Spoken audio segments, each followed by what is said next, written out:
काळी जादू केल्याच्या संशयामधून पत्नीची हत्या केल्याची धक्कादायक घटना मुंबईतील धारावीमध्ये घडलेली आहे। एवढंच नाही तर आरोपीनं व्हिडिओ कॉल आपल्या मुलाला पत्नीचा व्हिडिओ दाखवला। अमृत सोलंकी असं आरोपीचं नाव आहे।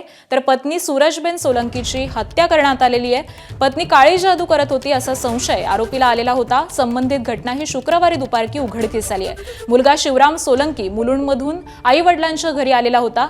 घराचा दरवाजा आतून बंद असल्यामुळे मुलानं वडिलांना फोन केला तर आरोपी अमृत सोलंकी यांनी व्हॉट्सअप व्हिडिओ कॉलवरती मुलाला आईचा मृतदेह दाखवला। आपण पत्नीचा गळा दाबून हत्या केली आणि बाटलीनंही वार केलेला आहे असं आरोपीनं मुलाला सांगितलं आणि यानंतर मुलानं घटनेची माहिती पोलिसांना दिली। पोलिसांनी आरोपीला आता अटक केलेली आहे।